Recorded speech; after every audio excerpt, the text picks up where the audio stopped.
I want you to take a look up into the sky, and if you happen to see a Cessna 182 circling above you and for hours at a time, there's a good chance that's the FBI. We know this because your intrepid reporters over at the Associated Press have been doing some investigative work. And what they found, let me just read one little paragraph out of this. The FBI is running surveillance aircraft over major cities in this country. In a recent 30-day period, the agency flew above more than 30 cities and 11 states across the country, according to an AP review. One of the reporters who broke this story wide open is Eric Tucker, the Justice Department reporter for the Associated Press. Eric, good morning to you. Thank you for joining us.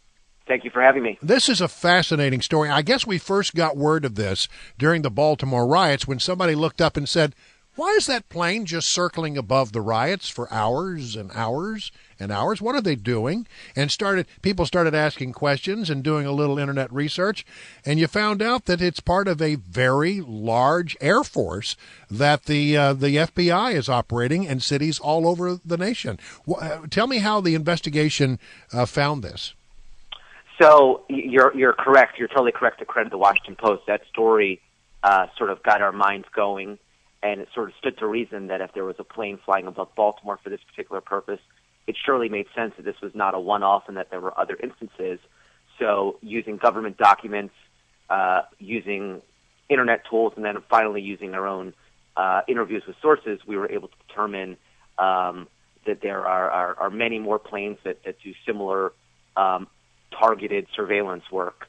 And the AP actually was able to track, like you said, 30 flights during those periods. We've identified at least 50 planes, but we've found documents suggesting there could be as many as twice that. All right, so tell me what kind of capabilities you suspect that these aircraft may have. So, the FBI says that they use them for very specific, predicated, targeted investigations. They often work in tandem with ground surveillance, and so they are able to carry infrareds to see at night, to record video that could be handed over to prosecutors. The FBI says that in very rare, extreme circumstances, but it's difficult to quantify this, they can also be outfitted with cell site simulators, which basically mimic cell phone towers and extract cell phone data so you can pinpoint an individual's location based on their cell phone. We don't know how often that occurs. The FBI says it's not the purpose of the planes, and it happens infrequently. Well, and of course, Mr. Tucker, this comes just days after a pretty heated debate in the Congress over the NSA's surveillance practices, data collection, and this just feeds into this continued concern by many American citizens that the U.S. government continues to keep eyes on and record the events of U.S. citizens. Now, based on your reporting, is it clear that whatever they're doing up there is being done under the guise and permission and oversight of the judicial branch of government with a warrant? Well, so the FBI says that this is approved at all levels of government. The Justice Department lawyers, FBI lawyers, there are no legal issues, they say. Well, but that's all the same branch of government. That's all the executive branch of government. Is it approved through the Congress, and is it approved through the judicial branch?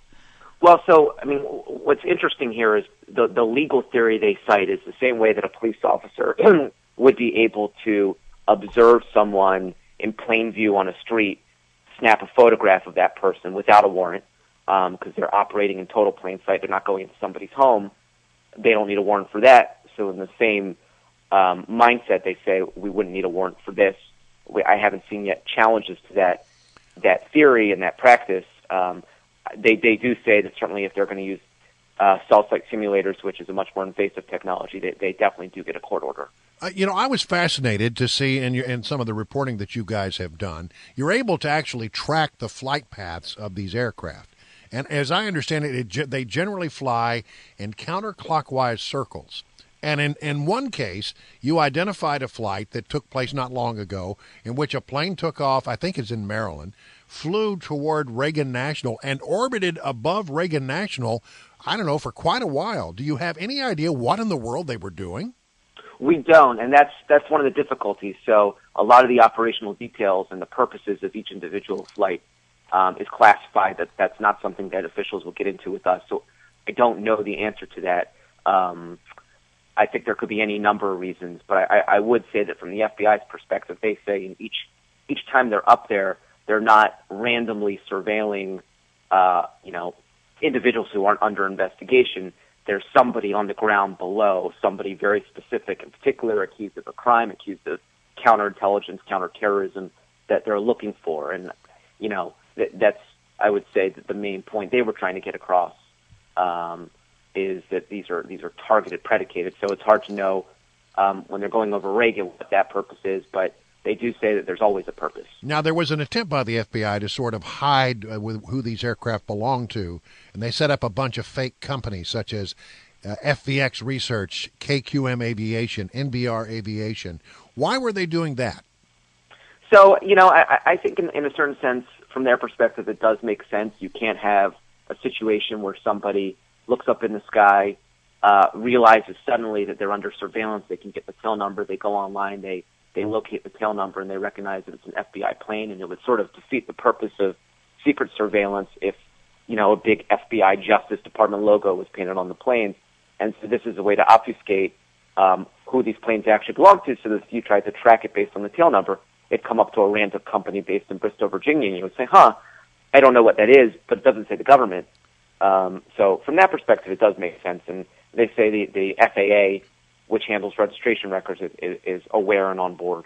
So when Christopher Allen, the spokesman for the FBA, told you in a statement that the aviation program that the FBI conducts is not a secret, he meant that writ large it's not a secret. The fact that it exists is not a secret, but they are certainly being secretive about the actual planes that they're using and their operations.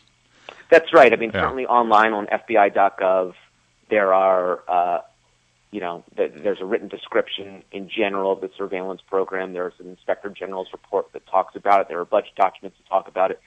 So from the FBI's perspective, this has been out there, but it is difficult to glean individual operational details, which is not uncommon for federal law enforcement. Yeah, real fast, David Brock of the ACLU said that this is basically technology and even in some cases equipment that had been used to surveil foreign enemies, and now they're using it on citizens. Does your reporting back that up? I don't really know what that specifically is a reference to. I think there's no question that the notion of having an eye in the sky goes back many years. I think the question and what our reporting tried to establish was that as technology improves, I think there are going to be considerations, new legal considerations that come into view. Yeah. Well, very interesting reporting, Eric. Thank you so much for taking time to be with us here this morning. We appreciate it. Sure. Thanks for having me.